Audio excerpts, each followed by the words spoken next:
Took a little ride today. I was going to go abandoned house because it's really crappy. And then I said, you know what, let's try something new. So we're under the bridge. What's up, Lisa Connor? It looks cold. It's not too bad, actually. It's very, very calm. Sup, Brent? Sup? What's up, Benjamin Tucker? Are you down by the river?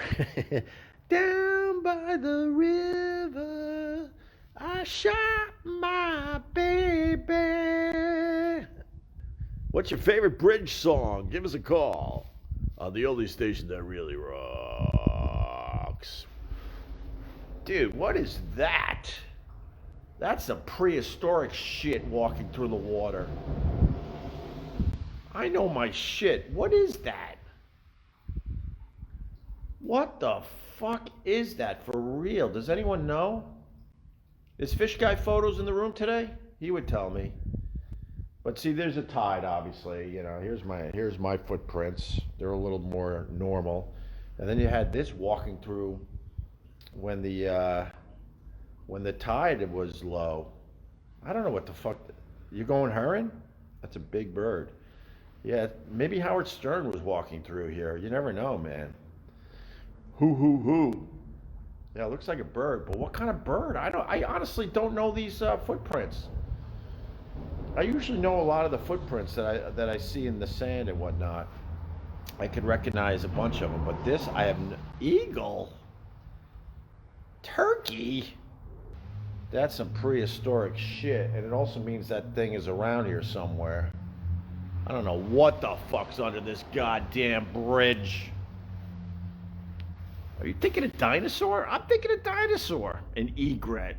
A dodo bird. Okay, all right. I will screen cap that and I'll send that goddamn thing to my friend Chris and I'll have the answer for you on the next live stream if you remind me. Hoo, I invented under the bridge live streams, Robin. It's gonna drag me into the water. It might. Fucking, I'm creeped out. Because obviously it probably nests around here somewhere. It's the Loch Ness. I was all in with the Loch Ness Monster when I was growing up. The Montauk Monster. Oh my goodness. Oh my god. I was all in with the Loch Ness Monster growing up. I started my life believing in all sorts of conspiracy shit because there was a show called In Search Of with Leonard Nimoy. I am dating myself. But anyway, because of In Search Of with Leonard Nimoy, look up some of those videos on YouTube. It's fucking creepy. But every week they were talking about shit that was unexplained. And of course, the Loch Ness Monster, they loved doing shows on that. And yeah, I believed in all that stuff. And then, you know what? And then I kind of grew up and I went to school and I got an education. And I don't believe really in many conspiracies anymore. I'm not a QAnon guy. I don't believe the earth is flat. I don't even think the flat earthers believe it. I think it's an ultimate troll to just be a real fucking pain in the ass and a dick to the people around you. I think that's what's going on with the flat earthers for real. That's what I believe. Pizzagate, you're a big Pizzagate guy? That poor pizza place, just because of a bunch of assholes that had to get together and start something that got some momentum. Supposedly that pizza joint in where is it? The suburbs of Washington.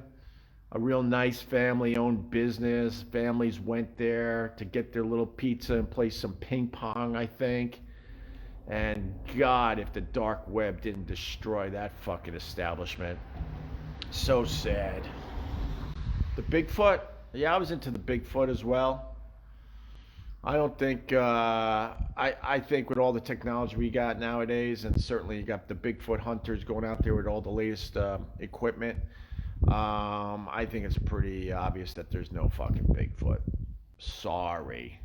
But it reminds me of one of my favorite things I ever did on the radio, and I forgot his fucking name. I think it was Dean Cain, right?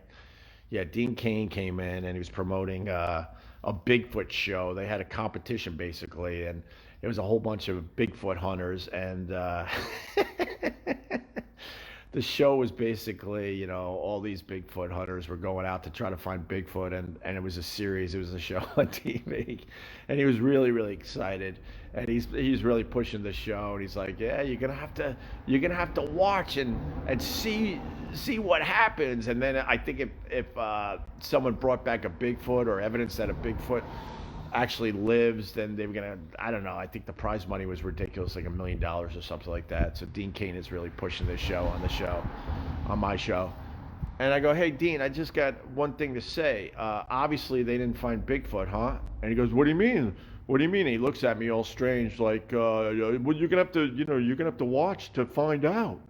And I go, oh, Dean, if they found Bigfoot, it would be international news. And you already taped the series, didn't you? And he goes, yeah, but you got to watch. I'm like, oh, that means they didn't find Bigfoot. He gave me the look of fucking death. He was so mad. Yeah, he was Fat Superman. You're 100% right. Fat fucking Superman, Dean Cain. So, but anyway, I don't believe in the conspiracy shit. But I swear to you guys, this is where I am really fucking strange. I would absolutely sleep right here as long as the tide. I don't think the tide comes up much further, although this looks like the tide does come up a bit further. Maybe that's from a storm, though. I would put a sleeping bag right there, and I would fucking sleep like a goddamn baby, and I would look at this. You don't have to pay millions for waterfront views. You just need to be homeless. Opie's Bridge Hotel. Ghosts? I don't think there's ghosts under a bridge. If you were a ghost, you wouldn't fucking hang out under a goddamn bridge. And ghosts are stupid too. I don't know. I mean, there's so much we don't fucking know, so I'll say that. But the ghost thing is always stupid. Because why are ghosts wearing clothes? Doesn't that prove that that's dumb? When you see an old photograph and there's a ghost in the photograph, but they're wearing clothes. Wouldn't ghosts just be naked? I don't think ghosts are self-conscious. They would just walk around with their peckers hanging out and their vages. Why would you wear clothes if you're a ghost? That's just dumb. You're not cold anymore, right? Oh, thank you. All right, so it's going to be wild turkey, it looks like, Prince. Let's take one more look at this, but I think we might have solved the mystery. Did he put it on the Facebook group, the Pod Squad Facebook group? That is a wild track, man. I don't think I've ever seen those before. How many stars do we need for a real studio? I swear to you, I'd rather do this.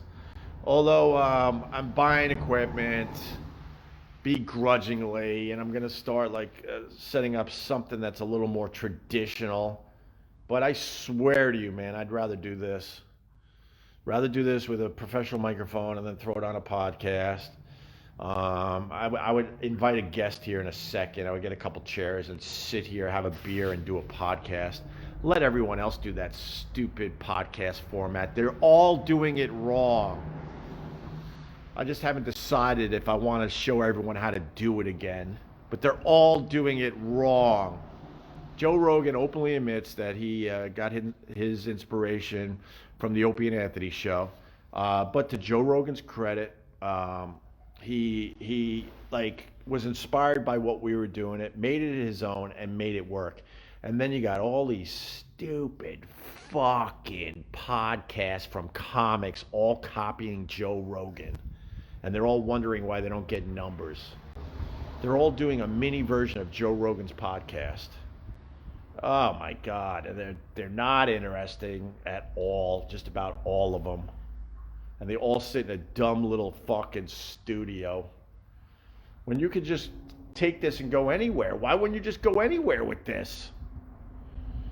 All right, that sounded a little bitter. But that was a real moment right there. I apologize. I like the real moments, though.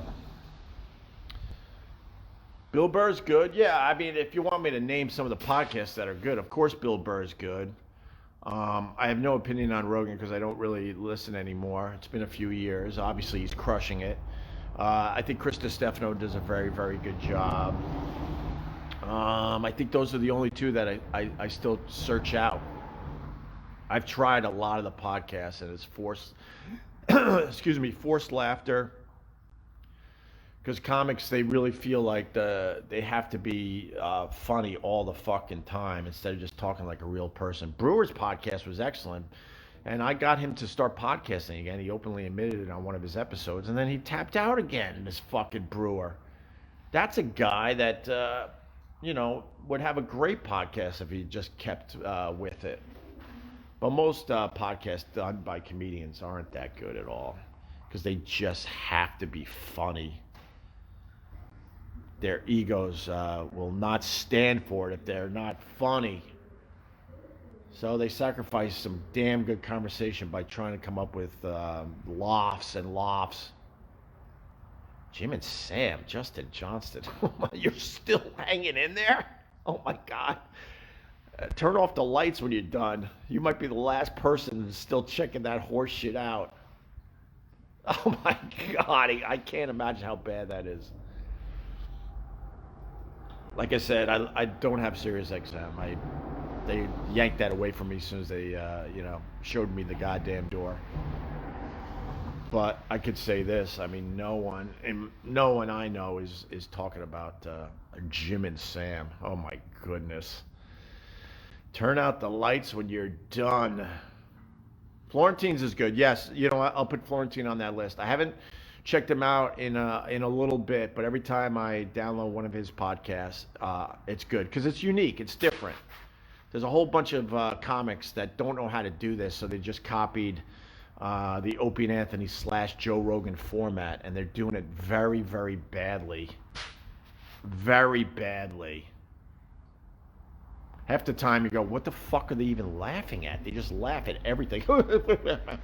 Well, and you know. I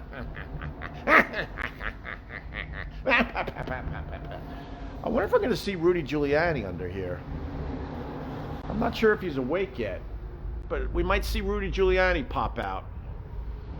We'll see.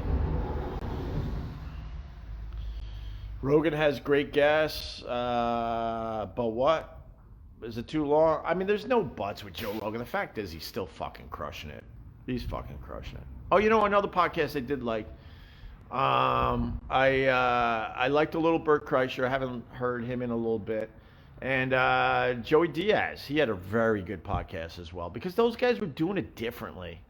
There's just a whole slew of comics that think they could do this shit. And then they just copy Joe Rogan, who got his inspiration from Opie and Anthony. That's a fact, Jack. Whitney Cummings both have a decent podcast, and Steve-O. All right, I'll check out Steve-O. I've tried Whitney Cummings, but she's just full of her fucking self. Yuck. Does Stern have a podcast? He was the one that made fun of fucking podcasts, and now he's chasing Joe Rogan, and it's driving him fucking nuts. Because Stern always has to be the biggest guy, and he's not even close to that. Everyone's talking about goddamn Rogan and not Howard Stern. I wonder if they're going to re-sign Howard. I was at SiriusXM the last time that Howard was signing a contract. I'll give you a little inside baseball. I talked to a guy. I don't feel like mentioning him here, but let's just say way up in the chain of command. Excuse me. Howard signed for another 4 years at this time. It was 2016, I guess. And I just happened to be having a meeting with this guy he's way up there, makes decisions. Let's just put it that way.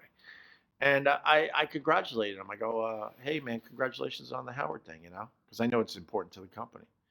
And I was sort of trying to be a company guy, and I was being an asshole at the same time, and that didn't really work out for me. But anyway, so I congratulated him, and he goes, you know what? We had no choice. I go, what are you talking about? He basically said he's not worth that type of money anymore, but we were too scared to see what would happen if he left SiriusXM. Well, that's exactly what he told me at the time. So it'll be very interesting if they sign Howard again. But Howard's ego, he's got to make it at least a dollar more than Rogan. His interviews are horrendous. How much money do you need? Well, I mean, I think Howard does it because he really chose a long time ago to really not have a life outside radio, which I think is very dangerous because I think eventually, no matter what you do in this life, it goes away, and then what do you got left? And I don't think he ever really paid much attention to his personal life. So he's a guy that, that's all he has. So I don't even think it's about the money anymore. It is about the ego, though. He will demand more money than Joe Rogan, even though he'll never be able to spend any of that money in his lifetime, and even his family members won't be able to spend that money in their lifetimes. I mean, he made stupid fucking money. And you said his interviews are horrendous? Doesn't he want to be known for his interview, man? Christ, what are you, Dick Cavett? An interview's an interview. I take pride in my interviews. I think Ron Bennington does a damn good job with his interviews. But to try to be the guy that's known for his interviews, man, who do we got today that I could ask my questions to? Yuck. Why would you do that?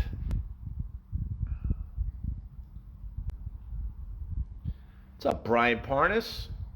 He talks more than his guests. Of course he does. He has to always, whatever. This is stupid stuff because, obviously he did something right. He's really successful and he's close to a billionaire at this point. But the one thing that did drive me nuts about Howard Stern was the fact that he had to always be the most compelling in the room and the funniest in the room, even if that meant he was reading jokes from joke writers. And then he would pull it off and make believe it was his funny fucking lines. Looks like Rudy Giuliani woke up.